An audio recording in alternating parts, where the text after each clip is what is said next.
Diego Amorim segue com a gente aqui no Conexão Brasília. Mais cedo a gente falava, será que o Diego vem na versão pistola ou na versão didática? Vamos falar sobre essa crise do Pix, esse vai e vem, a volta dos que não foram. Conta melhor pra gente, hein, Diego? Michele, ontem eu estava durante a tarde preparando a coluna de hoje para tentar explicar para o nosso ouvinte da maneira mais didática e leve possível o que está acontecendo em relação ao Pix. E enquanto eu estava preparando, escrevendo aqui meu roteiro, surgiu a notícia da revogação dessa portaria que estava em vigor desde 1º de janeiro deste ano, envolvendo o Pix. E aí eu tive que mudar tudo aqui. Então vamos lá. Propositalmente, o nosso ouvinte fiel já sabe, eu demoro para entrar em assuntos muito polêmicos, porque hoje, nessa loucura que a gente vive, as pessoas opinam antes de entender os fatos. Então, primeiro eu gosto de entender, ouvir todo mundo, saber o que está acontecendo, para depois eu vir a fazer algum comentário. Muita gente estava me perguntando nos últimos dias nas redes sociais, você não vai falar do Pix?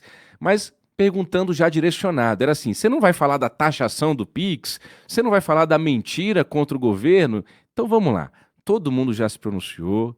Talvez você, ainda ouvinte, não esteja entendendo bulhufas do que aconteceu. Vamos juntos. De que lado você está, Diego? Eu estou do lado primeiro de entender o que está acontecendo. Depois de entender o que está acontecendo, a gente tenta decidir de que lado a gente fica, se é que é necessário se encaixar numa caixinha ou se a gente pode entender que os dois lados aí podem ter alguma razão em algum argumento. Você que tem alguma posição firme sobre esse assunto, calma, me escuta até o fim. Primeira coisa, Michele Nonato, isso que aconteceu nessa semana em relação ao Pix é um case, vai ser um estudo de caso durante muito tempo. Isso aí, faculdade de comunicação, vai ficar anos estudando isso aí que aconteceu. É uma aula de uma comunicação mal feita, de reações nas redes sociais, de desinformação, tem fake news criminosa, tem jogo político virtual, tem tudo misturado aí nesse caso que, repito, vai ser um case. Isso acontece muito na política. Surge uma política pública, a oposição tenta desmerecer aquela política pública, já a gente tem caso que vai desvirtuando aquilo que é o fato, a gente tem o caso do kit gay, quem é que não se lembra lá da eleição de 2018, a gente tem os casos envolvendo os ataques do PT a Marina Silva, lá na eleição ainda mais para trás de 2018. Então, o que é que aconteceu? Primeiro vamos tentar entender o que aconteceu. A Receita Federal e o governo Lula, eles pecaram muito em trazer clareza sobre as mudanças que estavam sendo implementadas, Michele Nonato. Ontem eu almocei com um político de um partido de esquerda e ele começou dizendo isso para mim no almoço. Olha, Diego, foi uma atrapalhada isso daí. E o governo não tinha revogado ainda durante o almoço a portaria. Mas o governo não conseguiu nem explicar direito o que estava fazendo. O que nós temos de informação é de que desde 2001, minha gente. Portanto, antes do primeiro governo Lula, lá atrás, os bancos tradicionais precisam a cada 6 meses, isso era o que era até o ano passado, até 1º de janeiro deste ano, informar para a Receita Federal pessoas físicas que movimentavam em suas contas, nos bancos tradicionais, até R$ 2.000. E pessoas jurídicas que movimentavam em suas contas pelo menos R$ 6.000. Isso era o que era antes de chegar essa nova resolução. Então essa nova resolução, ela faz 3 coisas, a que foi revogada ontem. Primeira coisa, antes eram somente movimentações de cartões de crédito e depósitos, incluíram Pix.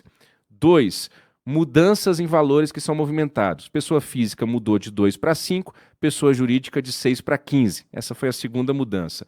Terceira, as fintechs, esses bancos, maquininhas de cartão, um bando de instituição que não estava abarcada pela resolução que estava em vigor desde 2021, passou a valer também nessa resolução que entrou em vigor em 1º de janeiro de 2025. Essas foram as mudanças. Existe taxação? Em momento algum existiu taxação. Essa foi a grande fake news que a gente pode dizer. Por quê? Porque se confundiu monitoramento, ampliação do monitoramento, com taxação direta. E até porque, Michele Nonato e ouvinte, para se criar imposto, para se criar tributo, para se criar taxa, precisa passar pelo Congresso Nacional. Então não fazia nem sentido se falar em taxação de PIX. Quem faz o PIX ou a transferência seria taxado na hora? Não, não seria. Se a pessoa movimentasse pelo menos R$ 5.000, o banco, a fintech, a empresa de maquininha, teria que mandar essa informação para o fisco a cada 6 meses e o fisco a Receita Federal, iria avaliar. Se o fisco avaliasse que essas movimentações financeiras eram consideradas estranhas, poderia vir a ser tributado, sim. Todo mundo que movimentasse pelo menos R$ 5.000 seria taxado, seria tributado? Aí que tá. Esse foi o pulo do gato, Michele Nonato e ouvinte. A gente não tem certeza. Esse monitoramento, e inclusive num valor menor, que era de R$ 2.000, repito, já existia desde o início dos anos 2000, inclusive no governo Bolsonaro, no governo Temer, no governo Lula, no governo Dilma. Eu não conheço ninguém que caiu na malha fina de 2001 para cá, porque simplesmente somente por ter movimentado R$ 2.000,01. Acho que o nosso ouvinte também não conhece. O vídeo do Nicolas Ferreira, deputado federal pelo PL de Minas Gerais, que foi divulgado ontem, da última vez que eu vi já estava com mais de 250 milhões de visualizações, com certeza teve influência na decisão do governo de revogar. Para mim, o principal ponto do vídeo que fez ele viralizar, Michele Nonato, é quando o Nicolas diz o seguinte: olha, o governo também dizia que não iria taxar a blusinha, e taxou a blusinha. Então ele deixa na dúvida, o governo está dizendo que não vai taxar o Pix, mas pode vir que venha taxar. E muita gente entendeu essa tributação que poderia vir a ser aplicada pelo fisco, depois de receber essas informações a cada 6 meses, de fintechs, de bancos, de empresas de maquininha, como uma taxação indireta. Se essas pessoas não declararem, elas poderiam sim ser tributadas. O sentimento de injustiça que o Nicolas põe no vídeo, ali na estratégia de comunicação dele, também pegou e também fez viralizar. Mas ali tem uma questão que eu preciso dizer aqui no ar, Michele Nonato. O próprio Nicolas deu uma entrevista ontem, que eu fui acompanhar, ele disse o seguinte: se essas pessoas que ganham, que movimentam, que ganhar até R$ 5.000 não é a mesma coisa que movimentar pelo menos R$ 5.000. Se elas declararem, elas não vão conseguir sobreviver. Então, o Nicolas flerta sim com o incentivo à sonegação. O problema é muito mais complexo do que se apresenta, porque a gente está num país de pessoas informais, a gente está no país da informalidade. Movimentar R$ 5.000, qualquer pessoa, me desculpa dizer assim, qualquer pessoa movimenta R$ 5.000, porque não é receber R$ 5.000, é você receber R$ 1.000, você que aí paga 2.000, aí depois recebe 500, aí depois paga 300, então ficou uma insegurança no ar. O que diz o governo, Michele Nonato, ouvinte, para a gente caminhar para o fim aqui e acelerar? O contexto é o seguinte: o governo Lula precisa aumentar a arrecadação, certo? Isso é um fato, isso é um fato. Muita gente dizendo ontem à noite nas análises, e eu concordo com essas análises, o governo não teve coragem de dizer isso. De dizer, olha, a gente precisa aumentar a arrecadação e sim, realmente, quem movimenta a partir de R$ 5.000 e não está declarando isso, vai ter que declarar, senão vai tributar. Era isso que o governo queria. E ele não teve coragem de dizer. Porque quando fala que vai pegar fraude, sonegação, lavagem de dinheiro, de grandes sonegadores, de milicianos, de traficantes, de faccionados, os valores, convenhamos, Michele Nonato, teriam que ser outros. Se você coloca R$ 5.000, você está abrangendo praticamente, sei lá, quantos por cento da população que movimenta R$ 5.000 por mês. A consequência disso é que o Pix despencou, teve o menor número de transações desde a sua criação. Gente começou a não aceitar mais Pix. Ontem eu recebi um relato de uma pessoa que foi pagar o jardineiro disse: eu não aceito mais Pix, estava com medo. E muitos comércios e serviços já estavam falando em aumentar os preços para tentar compensar essa possível tributação por conta dessa nova regra de monitoramento. E aí o governo ficou preocupado com a inflação, que já está assustando, e decidiu revogar.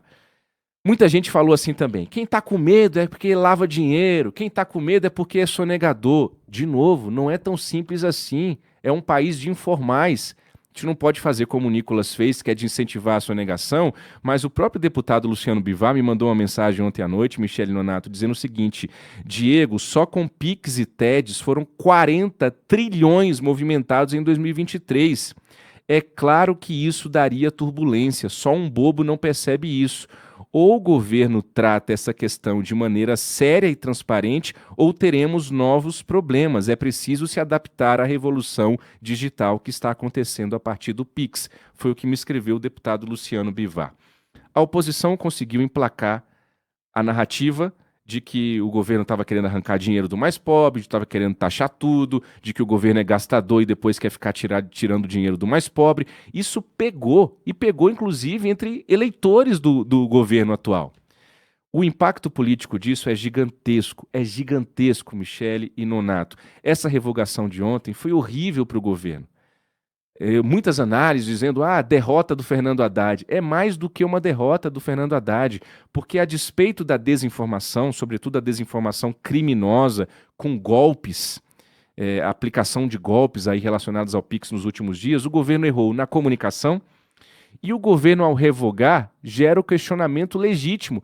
Se era fake news, por que revogar? Então, no mínimo, o governo perdeu essa batalha nas redes sociais. Tem batalha de fake news criminosa e tem a batalha do jogo político, da interpretação das políticas públicas, e cabe ao governo explicar e esclarecer para a população o que de fato está acontecendo e rebater as mentiras. Se essa derrota vai durar muito, Michele e Nonato, devolvo para vocês com o tempo um pouquinho estourado hoje, com um comentário da minha esposa ontem, que nem jornalista é. Ela pegou no meu braço, viu que eu estava agitado com tudo isso e disse, amor, daqui a 2 dias ninguém nem lembra mais disso. Não sei se a minha esposa vai estar certa, mas é tanta polêmica que a gente vive que ela pode estar certíssima mais uma vez. Michele e Nonato, eu volto com vocês. Sabe o comentário. Exato. Obrigado, Diego. Amanhã tem mais, hein? Valeu, Diego. Até obrigada. Amanhã. E até logo mais também no Jornal Nova Brasil Local. Agora são 7h30.